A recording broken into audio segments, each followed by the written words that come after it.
Good evening, everyone. Thank you for joining us today for our webinar on medical cannabis and clinical oncology, present and future. My name is Gabriele Colasurdo. I'm the Manager of Education and Patient Services at Myeloma Canada. Before we start with the presentation and before I introduce you to our wonderful speakers today, I'm just going to go over a few things. So thank you. I'd like to thank our sponsors. Without them, it would be very hard to do these webinars and it would be very hard to do them as often as we do them as well. So thank you to Amgen, Binding Site, Bristol Myers Squibb, Janssen, Takeda Oncology, and Sanofi Genzyme for their support. All of our, for those who don't know, all of our webinars are recorded. So once the recording is available, we upload it onto our YouTube channel, and you could view it there. So to see that, you go to youtube.com. In the search bar, you type Myeloma Canada. You click on search, and one of the first links you'll see is Myeloma Canada. You can subscribe to our channel by clicking on this button here. Once you've clicked on this button, you'll see a little bell icon. That's for notifications. So all that means really is whenever we put a new video on our channel, you'll get a little notification on your device or on your computer saying that a new video has been uploaded. So it's a good way to stay up to date with all of the latest webinars that we're doing. You could also access the recording from our website, so myeloma.ca. You click on the resources button here at the top. Once you click on that, the bigger menu will open up. Then you click on educational videos, and that'll just forward you off to our YouTube channel that I showed you earlier. Lastly, the way we do our webinars is your microphone does not work. It's mainly you're going to be typing in your questions on your GoToWebinar software. Whether this is what it looks like from a computer, but your tablet or your phone will have a similar button that says questions. So you see here questions. So you click on the questions button, or you click on the questions panel here on the computer. You type in your question, you press send. On the phone and the tablet, it's the same concept. You type in the question, you press send. I will receive the questions, and at the end of the webinar, I will ask them to our presenters, and we'll go through all the questions. So please send in your questions during the presentation as you think of them. Don't save them all for the end. Just put them in there. That way, that when the question and answer session starts, I'll be able to start with whatever questions you have already submitted. So without further ado, I'd like to introduce our two speakers today, Dr. Antonio Vigano and Virginie Bachis. Dr. Vigano is from the McGill Research Center for Cannabis. He's director of the Cancer Rehabilitation Program and Medical Cannabis Program in Oncology at the Cedars Cancer Center at McGill. And he's also an expert on medical cannabis that was appointed by the Court of Quebec. And we have Virginie, who's the nurse coordinator at the Medical Cannabis Clinic at the Cedars Cancer Center at McGill. So thank you, Dr. Vigano and Virginie, so much for taking the time this evening out of your schedule to come and give us some information on cannabis. Thank you, Gabriele. It's a pleasure to be here with you, patient and caregivers. You are part of our team. So tonight will be really a conversation around the role of medical cannabis in oncology. As Gabriele did, we want to acknowledge the entities and the organization who funded our work, in particular the Cedar Cancer Foundation, the Rossi Cancer Network, and of course our institute. I have some disclosure. I always try to work in a positive fashion and constructive fashion with pharmaceutical companies. They can at times also give good inspiration for the work ahead. I have been research director for Santé Cannabis, and I've been PI for some trials sponsored by a pharmaceutical company involved with medical cannabis. So what are the topics for tonight? Very simple and straightforward. We want, of course, to review a bit the pharmacology of cannabis, just to be on the same page when we talk about the clinical effect of cannabis. We want to talk a bit about research, particularly the research that we have conducted here, and we want to give some practical recommendation for the use of medical cannabis in oncology, and that will be the part of Virginie. And nobody better than her can take or can speak about this topic. So cannabinoids. Cannabinoids are molecules that are produced at different levels. Certainly, we produce our endocannabinoids, and this is in effect a system that is programmed to preserve homeostasis in our body, as we will see. The most common cannabinoids known are the one coming from the plants. We call it phytocannabinoids. And the two more protagonists, more known, are THC, or tetrahydrocannabinol, and CBD, or cannabidiol. But then we have also synthetic cannabinoids, either analog of synthetic analog of the natural THC, or really molecules that are the same than the THC, natural THC, just synthetic. Where these cannabinoids work, we call it the circuit breaker, is the place where the transmission, the electric transmission takes place, which deliver all the information, primarily from the periphery to our brain, and also back to the periphery. And it's the role of cannabinoids, whether are natural endocannabinoids or artificial cannabinoids, is really to shut down, to dump this circuit breaker.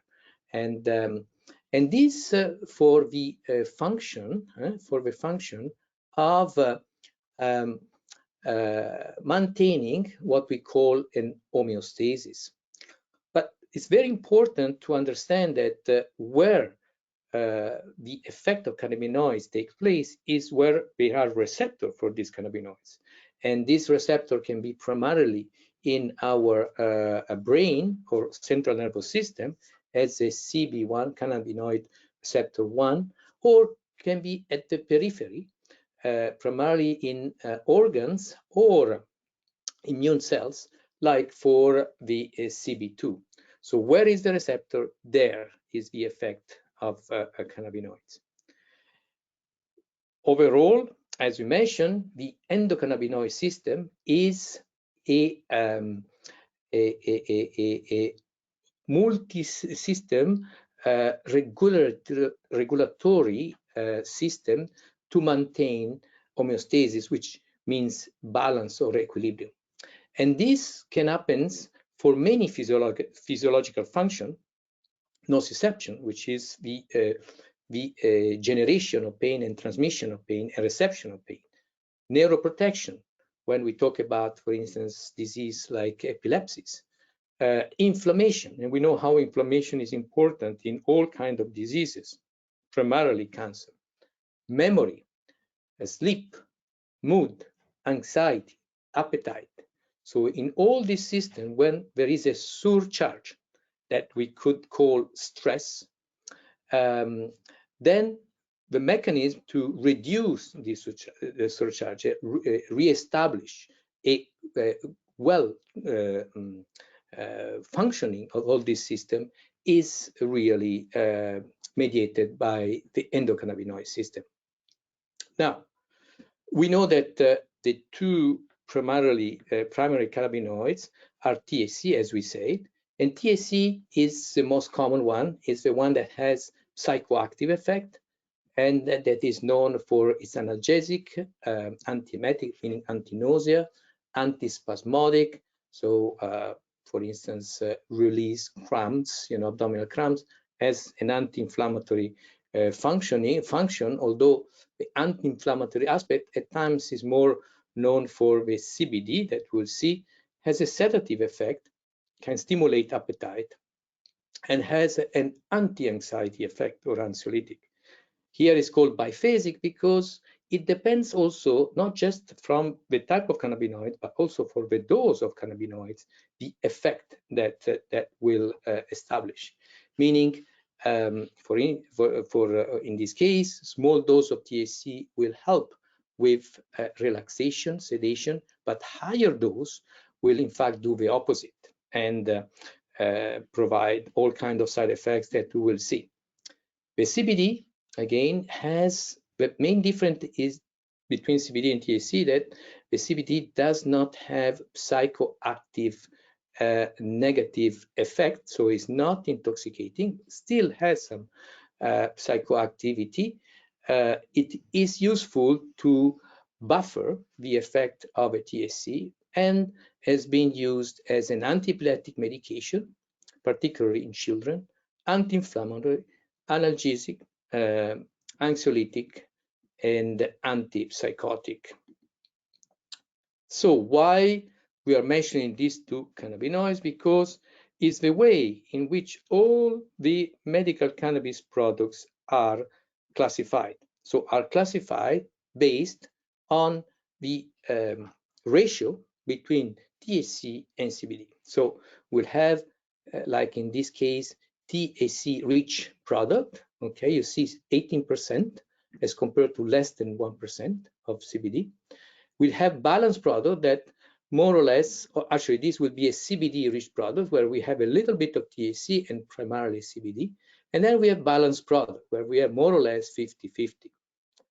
In nature, there are no products that don't have a trace of each of these cannabinoids, where there is a CBD for the THC rich or a THC for the CBD rich.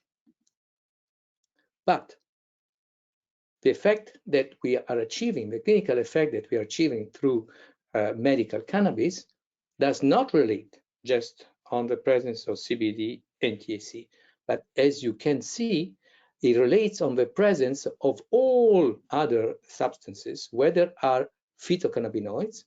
Some of those we still don't know how to classify them, and then there are all kind of different type of phytocannabinoids, but we have also substances that are not cannabinoid, which are terpene and flavonoids, responsible for the flavor and the smell of the cannabis, and then we have other substances which are still not well classified. Now, why we are talking about terpenes? Terpenes can be assimilated to essential oils, and as you can see, we have essential oils in many many vegetable or spices and or fruits. Okay, and all these essential have some physiological effect. Okay, so the presence of these terpenes is what really can be responsible for the effect of natural cannabis. Now, there is always a distinction between not just chemovars, but we call cultivars. This is a rather obsolete classification nowadays because all cannabis is produced through genetic techniques. So we don't really have anymore a plant that looks like indica or sativa. And as you can see here, the sativa is more extended and tall. The indica is more short and large. This doesn't really exist here anymore. But why we are still talking about indica and sativa? Because this could be a starting point on choosing certain products, but we can always imagine that a subject may respond completely different than what we can predict from just this classification. Side effect, as you know, for all medicinal products, there are side effects. If there are no side effects, it's possible that there could be not even good effects. And so there are common side effects that we can sort of anticipate, less common and very rare. It's obvious that all these effects can be minimized by practices that through the help of Virginie, we will try to better understand.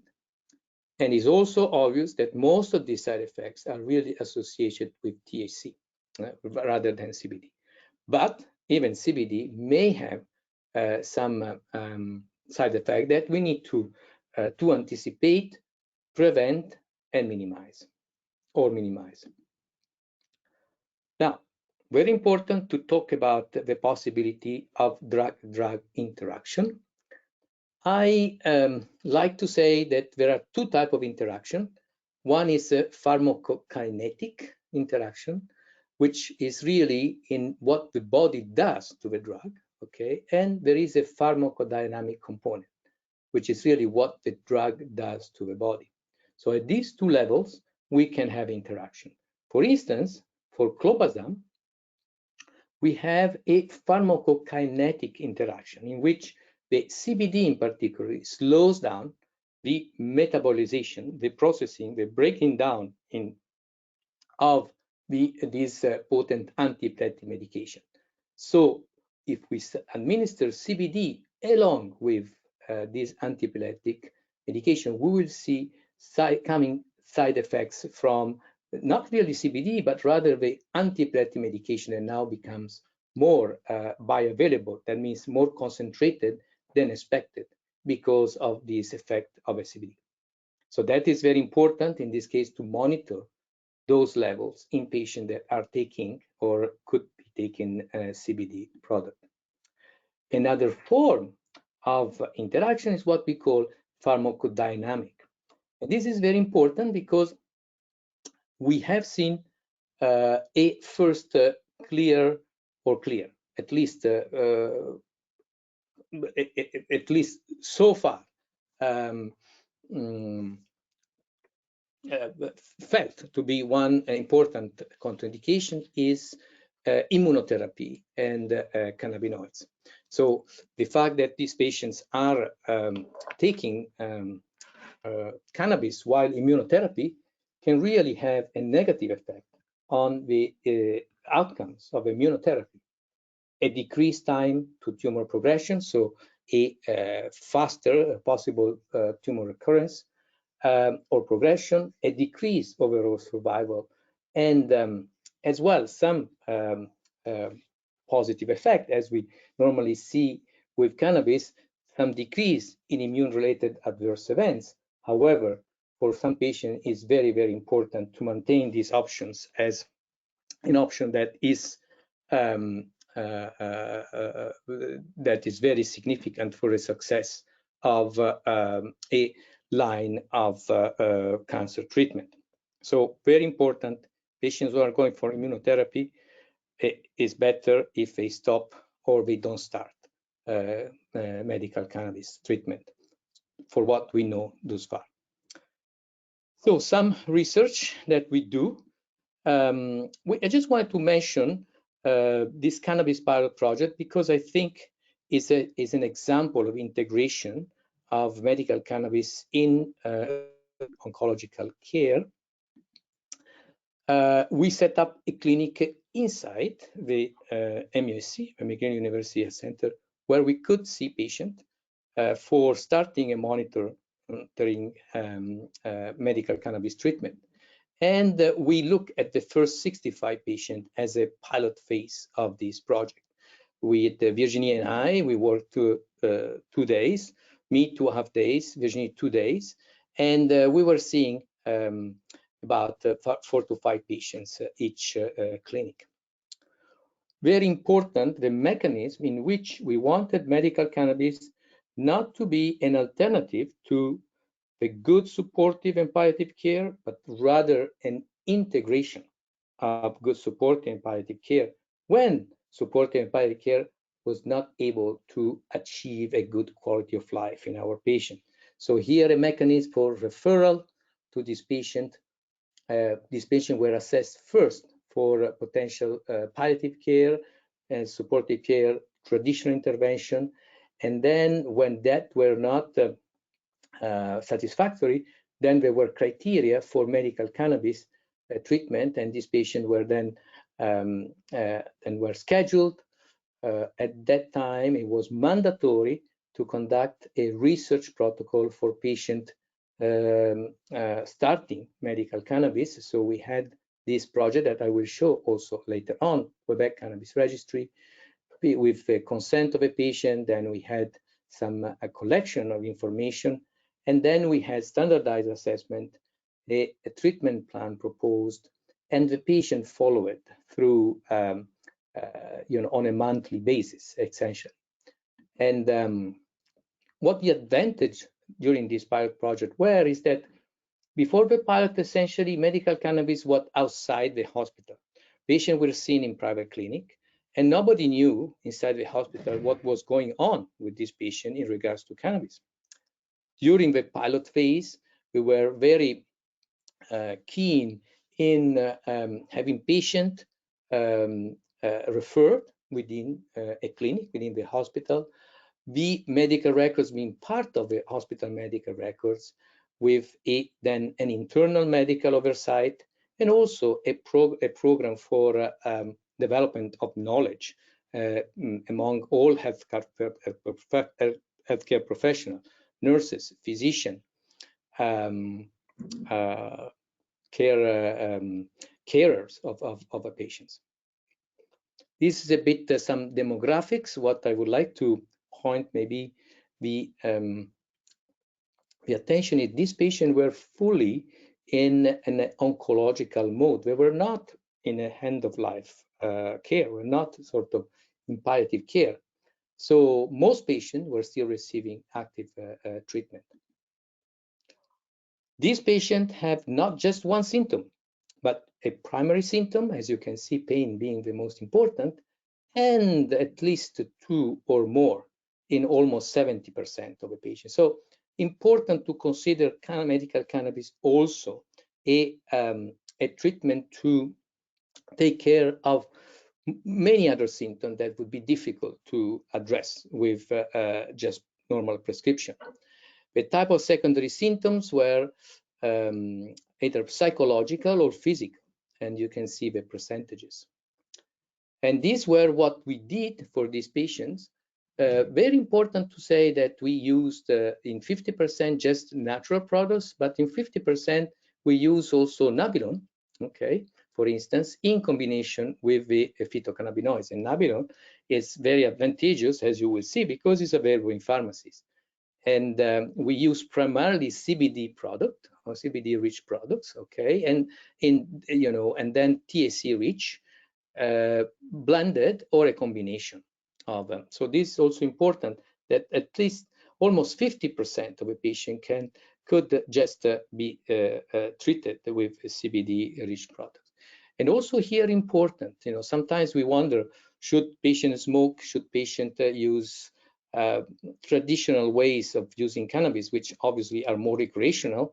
No, I mean, 85% of the patients were essentially at the beginning just be on oral medicine. So very much feasible also within the hospital, the recommendation for proper dose administration. So here are some outcomes. Okay, we use these very popular scales for symptoms, where the symptoms are recorded from a 0 to 10. So 10 is the worst and 0 is the best, for different symptoms. And as you can see, the symptoms that mostly responded to medical cannabis is well-being. Well-being meaning the patient saying an overall appreciation of her or his quality of life. And that was the most impacted. And again, something to note that the follow-ups have eventually a better response. Okay, so patients that improve by at least 1 point, which is considered a clinically meaningful. And patients at the second visit, because they knew better, after about a couple of months how to use cannabis, they had better outcome in all kinds of different symptoms. And as we'll see even more here, but again, the well-being was the most important, let's say, parameter affected by medical cannabis. So the idea that the real effect of medicinal cannabis relies on the ability to improve quality of life in patients. And we'll see also with Virginie's presentation what those, by which mechanism that can happen. Lack of appetite, again, very important. You can imagine cancer patient going through treatments, they lose often appetite.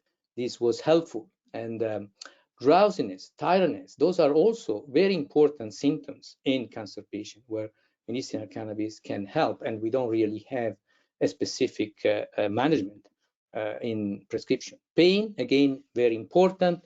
And again, we see how 30% of this patient could, or the percentage of patients that could improve by at least 30% in their pain scores.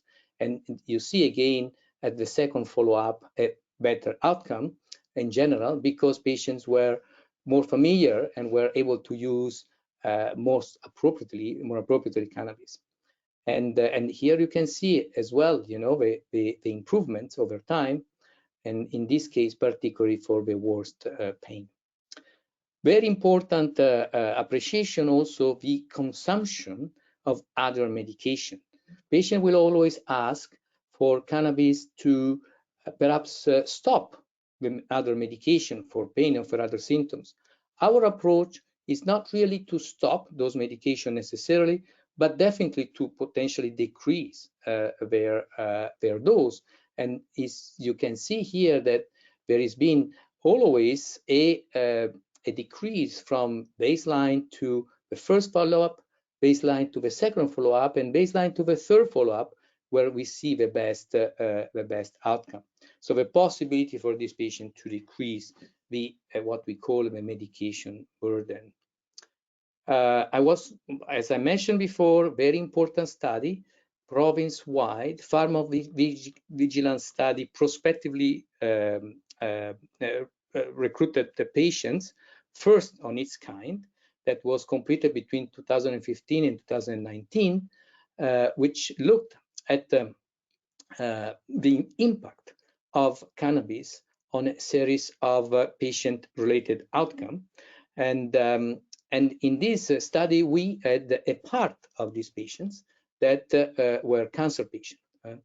And you can see here the age of these cancer patients and also the distribution, male and female, so a good distribution with a diagnosis. So very important among these cohort, as we call it, group of patients that was followed up to 4 years. You can imagine how many information we could collect. And one important question was really pharmacovigilance. So how cannabis is safe for cancer patients that were recruited across Quebec. And you can see that only 13 patients reported moderate or higher side effects from the cannabis. The large majority did not. And if they did, it was mild side effects that were even not reported. And again, in terms of whether there were serious side effects versus non-serious, only 3 patients had serious side effects, and these were not necessarily related to medicinal cannabis. So the safety of medicinal cannabis, again, medicinal cannabis which is prescribed by healthcare professionals and monitored by healthcare professionals, i.e. physician and nurses, this is absolutely important to achieve these safety levels. And you can see also in terms of effectiveness, again, a decrease in pain severity, a decrease in pain interference, an improvement of well-being. Of course, we know that 10 is the worst, 0 is the best. So again, impact on quality of life across the province, and an improve in this quality of life scale, where actually the higher the better. Okay, and this is the overall cohort over the length of the study. So you can see that the effect were maintained, you know, over the course of a follow-up. So in essence, cannabis was safe and effective for primarily quality of life parameter in cancer patients. So very briefly, what is our vision for the future? That from a clinic-based model, we could go to a consultation service model, perhaps more replicable across many other hospitals, that will help clinicians to integrate medical cannabis in oncology care, starting, of course, from supportive and palliative care, but at all cancer stages. We want to recruit more patients to clinical trials, and we want to establish a cannabis registry in oncology. So we did a provincial Quebec cannabis registry that was looking at all kind of diseases. We want something more specific for oncology patients. And we want to work to create more educational material and protocol for patients and healthcare professionals. I just wanted to mention one aspect that has been frequently asked by patients, is all cannabis equal? Cannabis products equal? I would say no, of course. We have a licensed producer that have strict standards for producing, labeling, and sale of cannabis. The pharmaceutical grade will come from the fact that the contents will match perfectly the label, and that Health Canada authorized only specific form of administration that are directly shipped to patients. We have also in Quebec the SQDC. What is the difference between the two? Both are legal, okay? Both are produced by licensed producer, but the goal here is recreation, is not medicinal. So those products will be less safe, maybe not with the same accuracy in content that match the label indication, and you will not have expert guidance for the patient, because these products can be acquired without any medical supervision or guidance. And lastly, the illicit distribution. So it's important that we remember whatever is on the internet, whatever we buy outside these two channels, there is no quality control. There are a lot of contamination. This is very, very dangerous for patients who are going through treatments. And these products are totally unrelated, unregulated. So absolutely to discourage. Thank you very much. And it's now time to hear more practical indication. Bonsoir. So we'll start my presentation. So, sorry, rapid overview that we will go over these themes. So the administration mode and the frequency.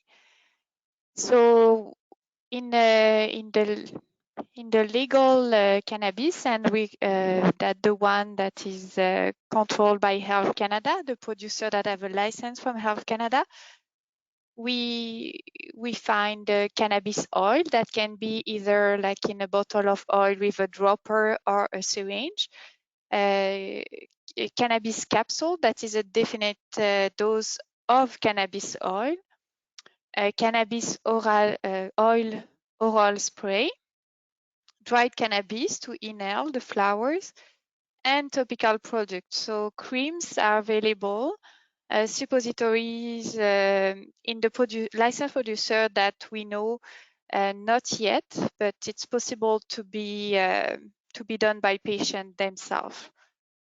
So in this slide, what I want you to know is the cost of cannabis, because it's not recognized as a medication, so it's not reimbursed by the government, by Medicare. Some private insurance has started to reimburse it, but not very often and very particular case. And some licensed producers give a discount to patients with low income. Okay, so the pharmacokinetic, what is important is like the green line and the blue line. So green line will be the short-acting effect that we find in the inhalation and smoking. So very fast effect. Within 5 to 10 minutes, you have a peak of the effect. Then the effect lasts for 1 to 2 hours. Then you don't feel the effect anymore. And after that, after 4 hours, it's eliminated usually. For the oral version, so cannabis oil or cannabis capsule or any edibles form of cannabis, the peak of action will arrive 1 to 3 hours after taking it. Then you reach a plateau and the effect lasts for 6 to 8 hours. So inhalation smoking is like more a short-acting medication, and the oil is more like a long-acting medication. For the sublingual, what is really interesting in the oral spray is that it combines the two. So it's a 30 to 45 minutes to have the onset of action, to have the peak. And then it can last for 2 to 3 hours, sometimes more. So you have a peak and it lasts a little bit. It takes more time to be eliminated by the body.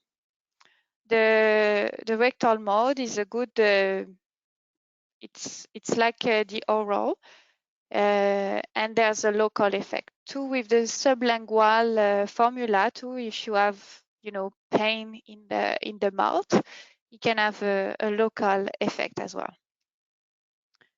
So when we choose, when we discuss with the patient the treatment plan, we review the objective that of the cannabis treatment plan. So if it's for pain, for anxiety, for sleep.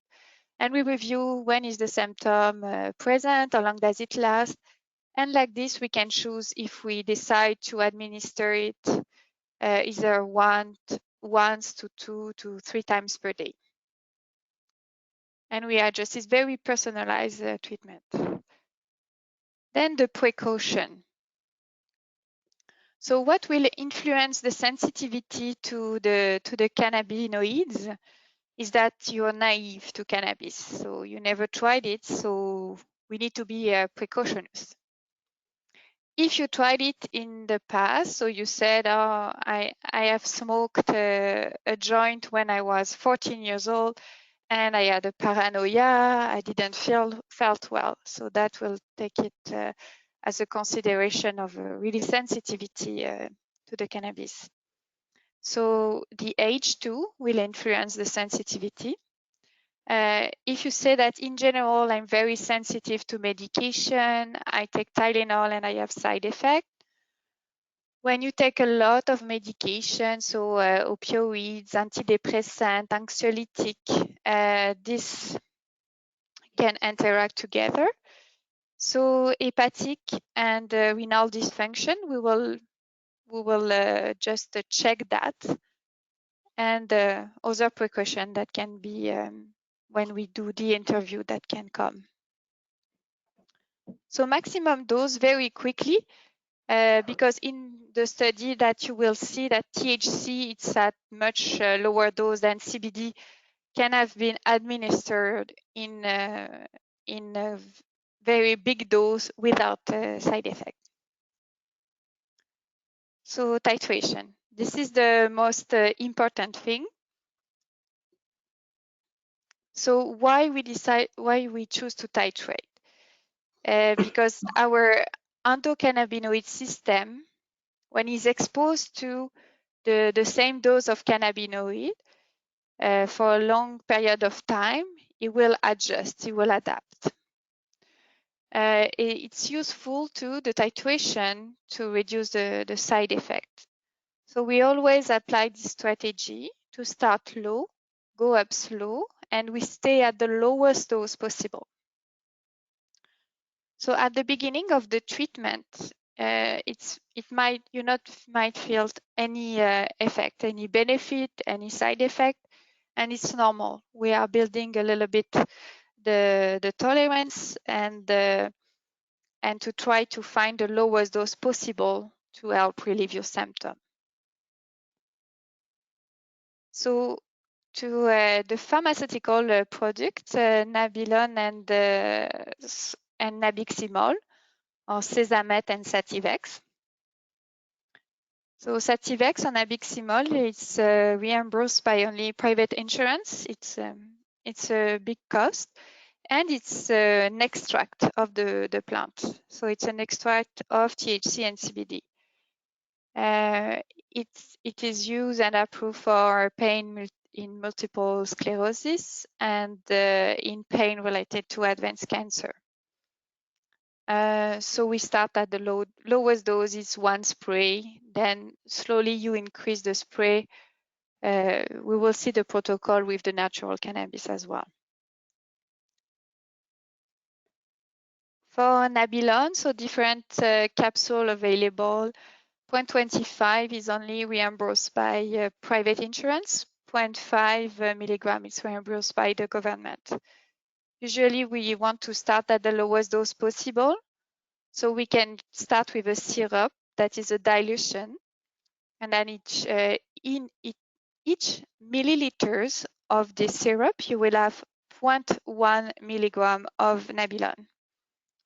And so either we start at 0.25, the capsule, or the syrup, and then we gradually increase. We use Nabilon not only for nausea and vomiting, we use it for sleep, for pain.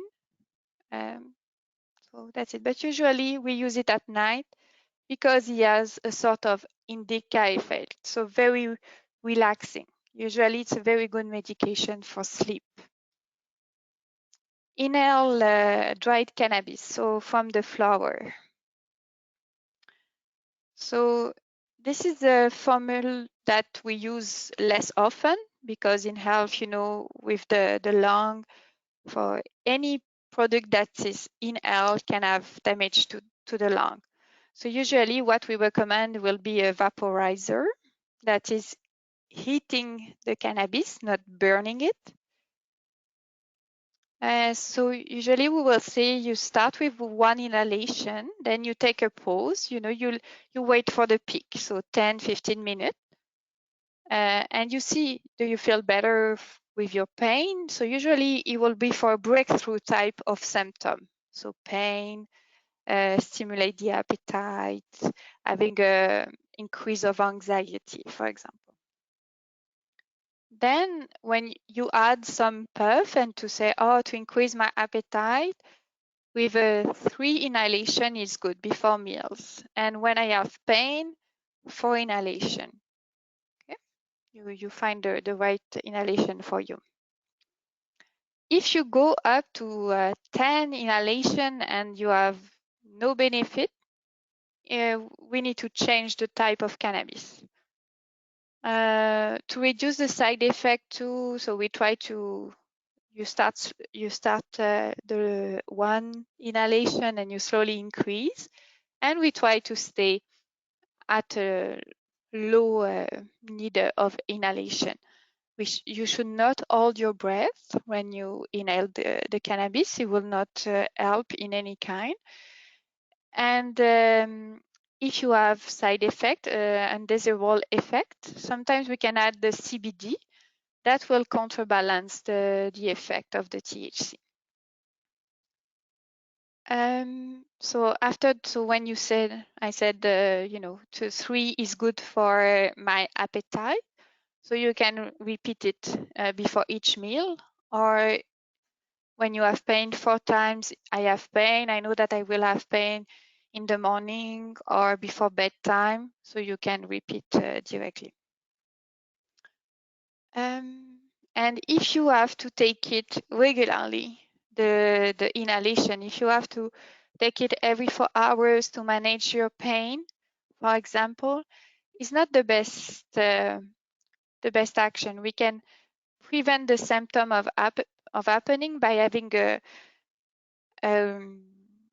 level of concentration that will stay the same in your body. So it will be better with an oil. If you need as needed medication every 4 hours, you may need a long-acting medication. So titration of cannabis oil as soft gel, I have to be a little bit more rapid. So usually this is the dose that we will start. So 5 milligram for a naive patient of CBD to start, and the THC after that around 1 to 2 milligram that we can start. So we will speak to the patient in milliliters because you will titrate it with a dropper or a syringe. If you are like elderly or more sensitive, we will choose a slower titration. So either instead of every 3 days that usually we use, we will go to up every 7 days. We'll monitor the side effect carefully, and usually, we will choose to either administrate only once to twice a day if the patient is elderly or fragile, just to be safe. So the example of the teaching tool that we created and that we give to the patient at each appointment, at each onset of treatment. So if we choose to only a dose at bedtime, for example, it's for your sleep, either we will say for the first 3 days to 7 days, you take 0.2, and after that, every 3 to 7 days, you can increase by 0.1 ml. And usually we give a maximum of 1 ml prior to the next follow-up, just to know where to stop. So you see that to go to the maximum dose can take to 1 month and more. So it takes time to be adjusted to the cannabis and to reach your dose. We'll give a maximum dose, but you don't have to go to the maximal dose. You can stop whenever, when you feel that your symptoms are better controlled. So if, for example, at 3 times per day, at 0.6, 3 times per day, your pain is better controlled, you don't need to continue to increase. We stay at the lowest possible. So when you take the first dose, the general advice is better to be at home in a safe environment, not to be more stressed by the fact that you will take cannabis, because cannabis still have a stigma in the society. And so if you can start over the weekend, if you are working, for example, or you start at bedtime. Just a quick note. Sorry to interrupt. The reason why we adjust every 3 days when we talk about oral formulation is because it takes 2 to 3 days to the concentration of that cannabinoids to reach a stable level. And many patients will say, well, I increased the oil, I didn't notice any outcomes, or didn't do anything to me. That's normal, because when we increase, we have to wait at least 2 or 3 days to really see the effect of that increase. Okay, so it's very important, and as you can see, it's very important the guidance of healthcare professionals for using properly, effectively, and safely medicinal cannabis. So thank you, Dr. Vigano. So side effect, Dr. Vigano went over. It was just a quick reminder. So what to do if you experience a side effect? So if it's very mild, usually you keep the same dose. The side effect should disappear with the time. So your body will get adjusted to the dose. And you wait until this mild side effect subsides. So if usually you increase your dose every 3 days, you wait more time. You wait that the side effect disappear before increasing your dose. If you have a moderate side effect, usually you go back to the previous dose that you were taking. So for example, you increase to 0.6 milliliters 3 times per day, you start to have a side effect. You go back to 0.5 milliliters 3 times per day, and you can keep it at this dose for a longer time. And you will wait longer before increasing the dose. So the little note is that the treatment is personalized because each endocannabis system is particular to each patient. So it may vary. So a dose that is good for me, for example, will not be good for Dr. Vigano. So we cannot tell you this dose will be good for you. So when you have side effects, we will discuss, we will review all your side effects, go over what happened, and we can decide to change some administration method, and we can try to other variety of cannabis, different concentration, and we will stop if at some point you don't have, we're not able to control a side effect. So this is precautions about use of medical cannabis.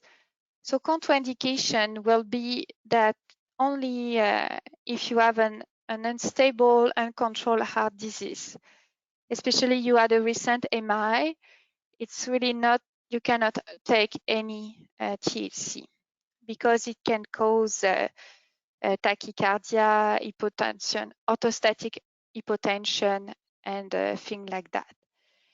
For women who are pregnant or planning to become pregnant, it's usually it's better to contraindicate, but it's always a case-by-case acceptation. For patients under 25, we will try to not use THC to protect the brain development.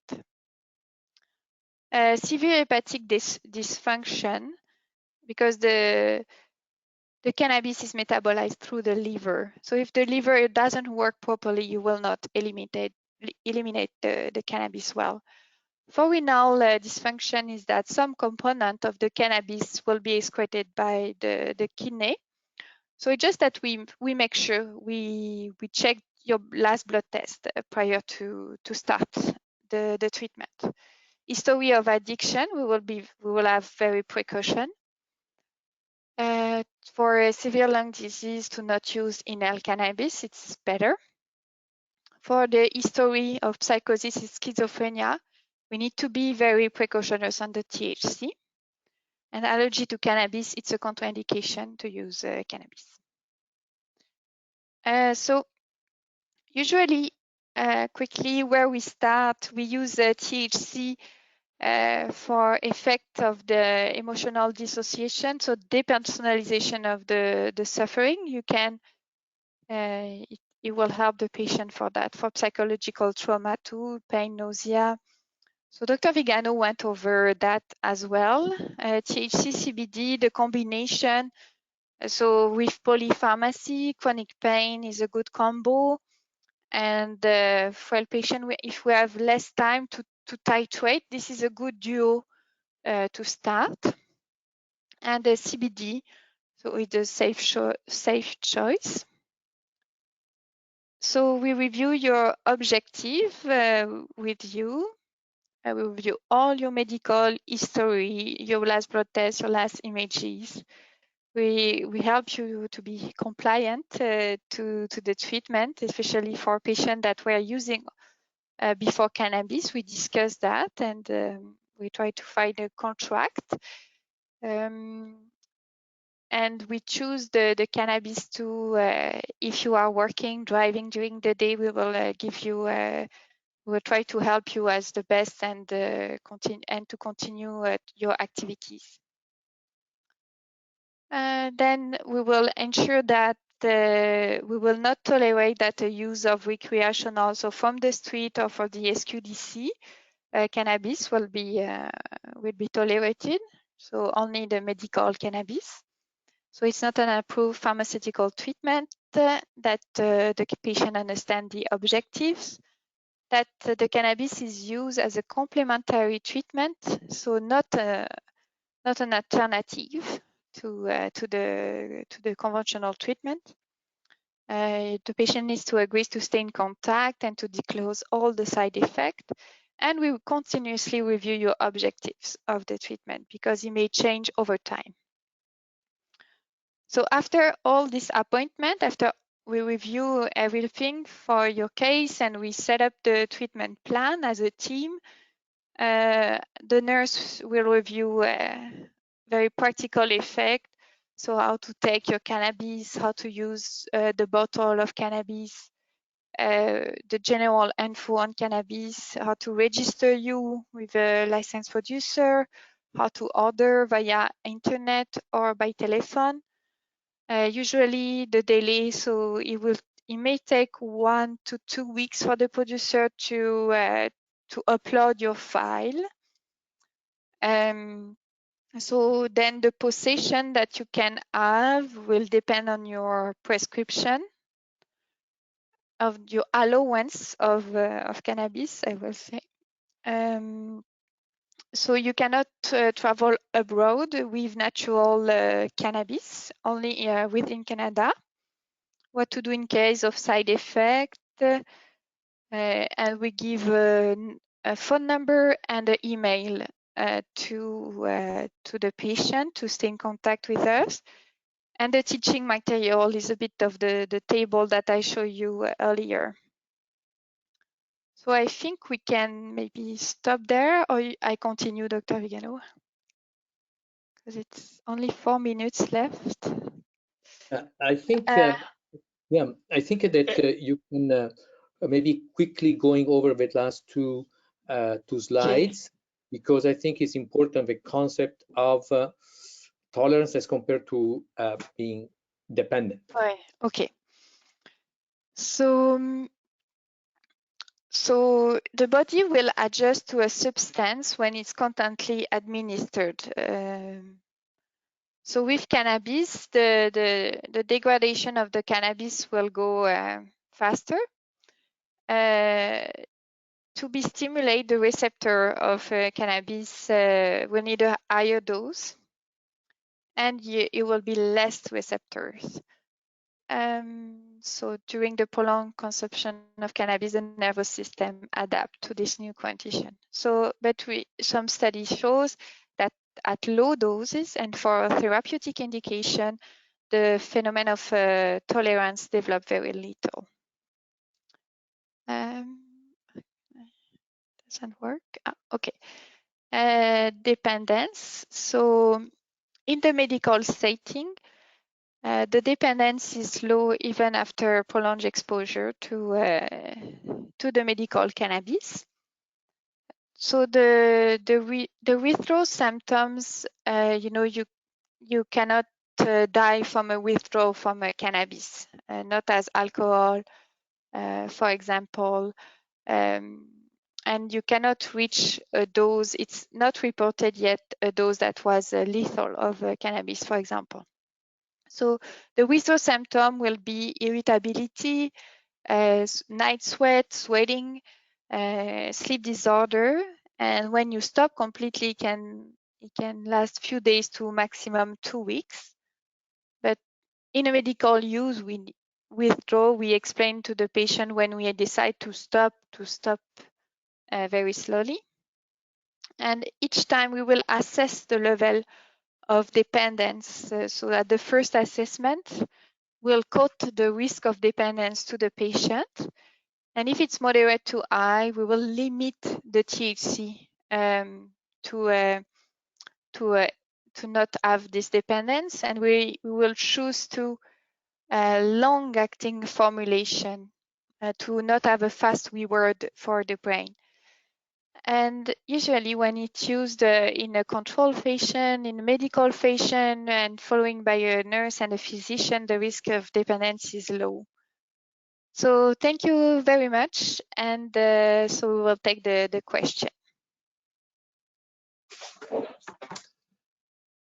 Thank you, Virginie and Dr. Vigano for all that information. So we are a little bit over time, but that's okay. For the people who are on the line who can't stay for the rest of it, don't worry about it. It's recorded, so that it'll be on YouTube. Now we'll answer all your questions that you've submitted. So the first question here, I think it has to do with the beginning of the presentation, and I think there might have been maybe I'm not sure exactly what it refers to, but it says, basically the question is, does cannabis decrease overall survival? For the immunotherapy. Yes. Yeah. So what is that the overall survival is a measure of a response to a certain treatment. So the overall survival is really in relation to the effect of either a chemotherapy or immunotherapy, and it was essentially appreciated that the immunotherapy is less effective, so has less chances of obtaining a response, and this response can be limited in time, and is also with also an effect on survival. So that is not really the cannabis itself that directly related to survival, but is the negative effect, what we call pharmacodynamic. That means what the drug does to our body or to our illness is modified negatively by the presence of cannabinoids. So this is something to keep in mind. The immunotherapy, the immune system, immune modulation of cannabis is still something that we are understanding, trying to better understand, but we clearly see in certain situations a positive effect, and in certain others, like for immunotherapy, unfortunately, although those are still initial data, we need to be very careful in particularly for patients who are, for instance, looking at immunotherapy as the last treatment, possible, or we are really investing a lot in that kind of treatment. You really don't want to mess up the chances of responding to this treatment properly because of cannabinoids. Mm-hmm. So that's basically in the context of you're on an active treatment versus you've been on a break for treatment, or you're on treatment and then there's you're a week off of treatment, and then it's more in the context of direct interaction.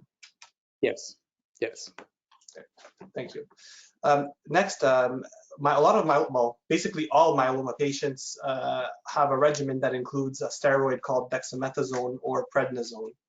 Are there any concerns with regards to that and cannabis?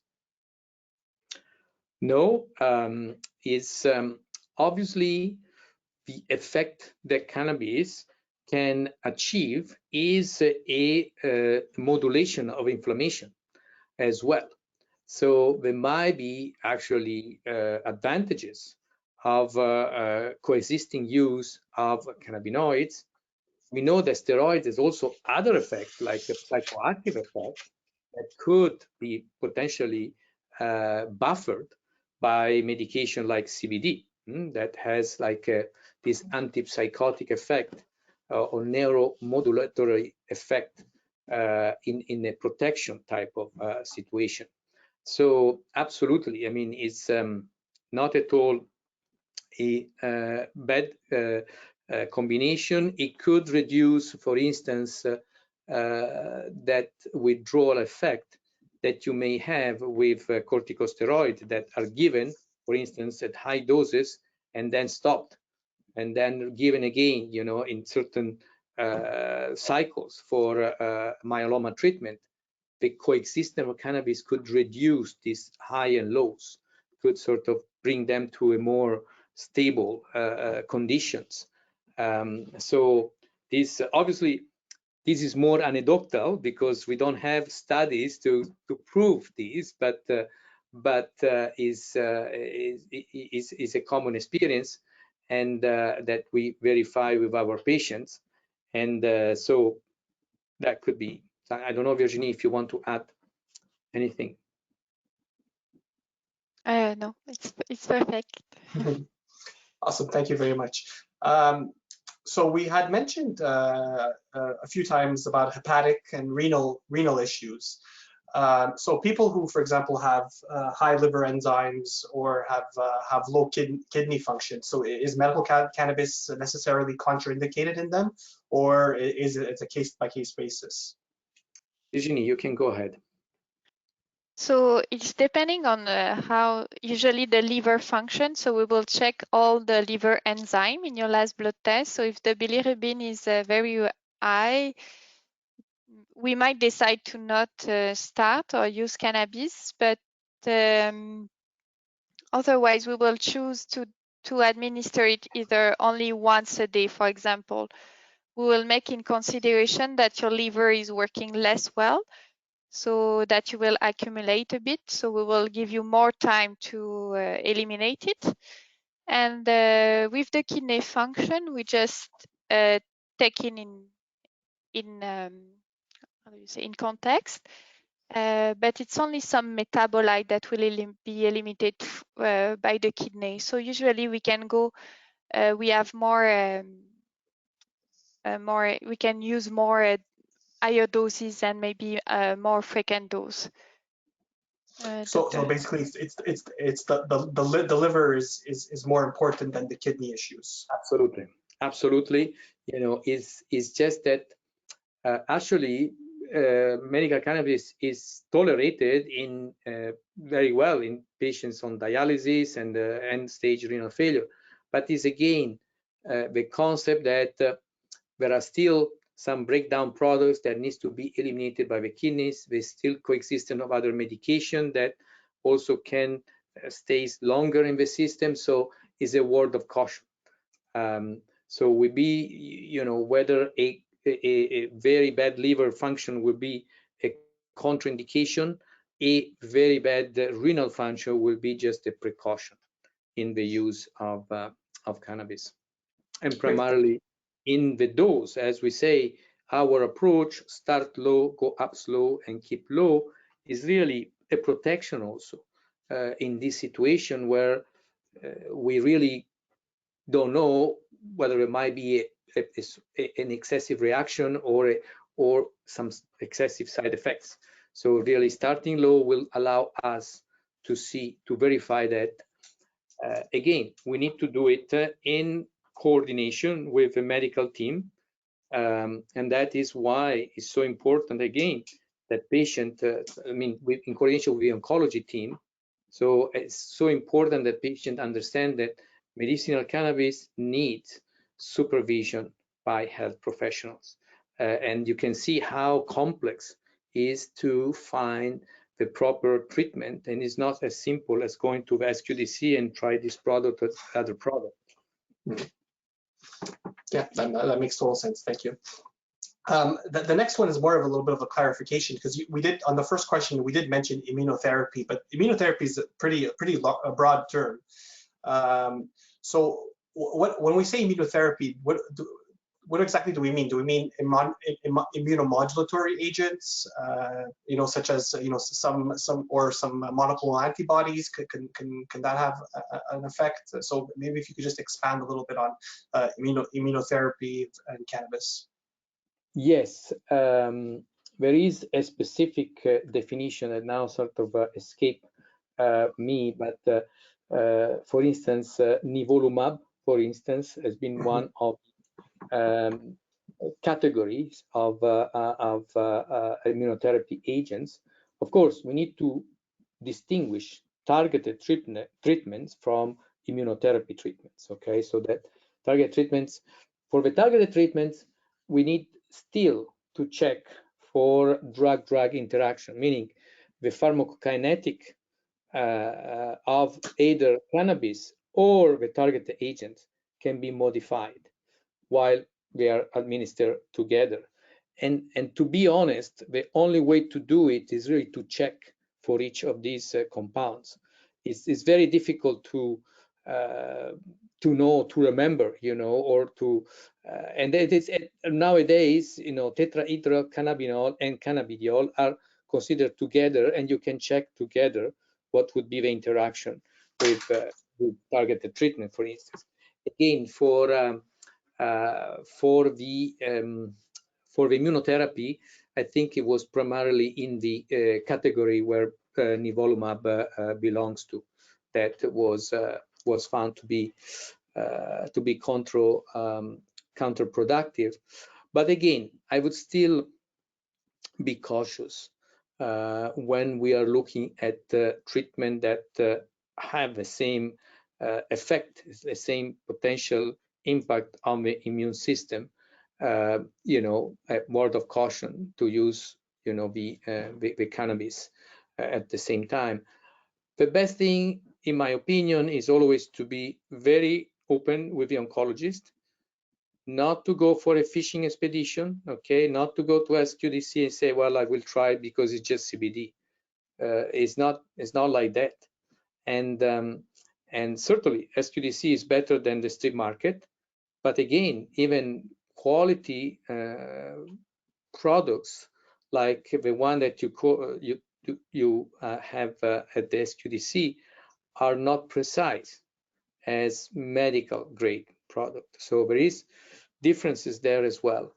And most of the time, patient will either not find any effect or find side effects while using just products, you know, bought at the SQDC. And again, without thinking that in some instances their cancer treatment may be jeopardized by the concomitant use of cannabinoids. So it's very, very important. And again, you know, the oncologist should be very up to date and able to tell the patient, yes, it's okay, or not, it's not okay. And yeah. Yeah, well, because I'm sure that it's very common that it happens where a recreational user, you know, may come across someone with myeloma or cancer and be like, oh, I try CBD and it makes everything better. Why don't you try it? And so, you know, I could see how it could be damaging for if someone, you know, goes on that fishing expedition, as you said. So thanks for that. The next question I have here. You know, maybe I misunderstood during a previous presentation that I heard on cannabis, but my understanding was that cannabis there's no cannabinoid or very little cannabinoid receptors on the central nervous system or components of the central nervous system. But we mentioned that some of the less common effects would be vasodilation or hypertension. So am I misunderstanding something? Yeah, well, I guess the most important aspect about the effect of cannabinoids as compared to, for instance, opioids is that they will not have an effect, for instance, on the respiratory control centers, okay, which are in specific area of the central nervous system. And that is why cannabis is much safer than opioids. The effects that are more common that you mentioned, like, and that is why THC is contraindicated in cardiopathic, patients, is because it will induce some vasodilatation peripherally, but that is not a central negated effect. It's a peripheral effect, which will decrease the blood pressure, and that will sort of trigger a response by the heart. Obviously, if it's normal heart, you will feel a bit of, you know, maybe you will not feel anything, you know, a bit of maybe a palpitation. But if it's a heart that has some sort of diseases or is at risk, you know, for arrhythmias and things, that would be a big no-no. We do use it starting at night, also because that affect a bit of vasodilatation when somebody is peripheral vasodilatation, when somebody is in supine position, is better tolerated than when he's standing up. And as Virginie said, with 2 or 3 days regular use, then you get tolerant to these side effects, and you can also start using the product during the day, you know, safely. Okay, so thank you. So that actually gets me to I all have three short questions here. So that actually takes that last part of your answer actually takes me to the next part of my question about the adaptation of the endocannabinoid system. So you know it will adapt with the more you use it, the more it'll adapt. You have to go to higher dose. That's what kind of was explained, but. After periods of not using it, does the body go back to baseline, or does it still stay at that high level? Virginie, go ahead. Go back. You like flush everything. You go back to. So usually holiday from cannabis is good. So Okay.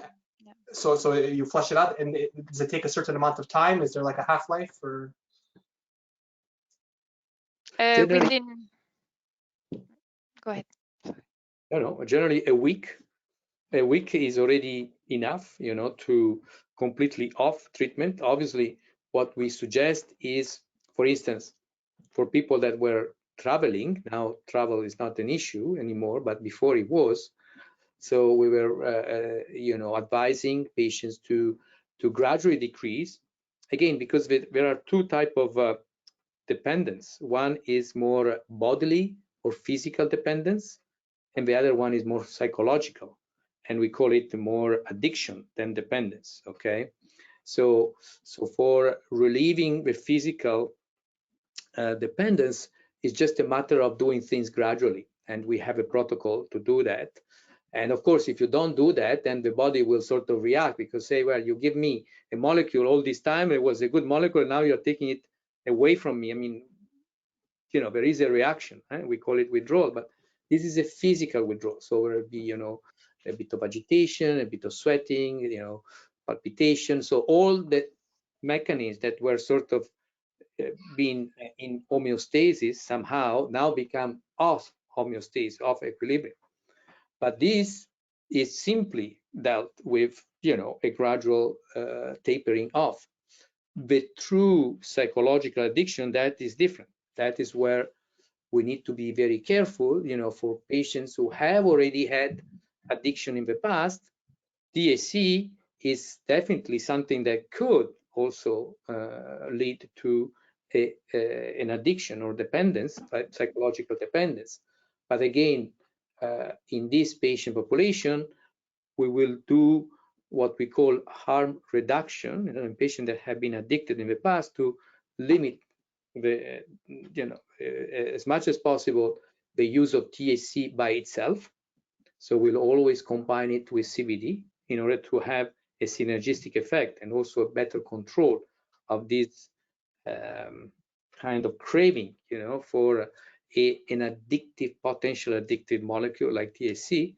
And also because the CBD will add, also has been used also for detox processes, again, because it has a neuroprotective effect and can relieve the anxiety associated with.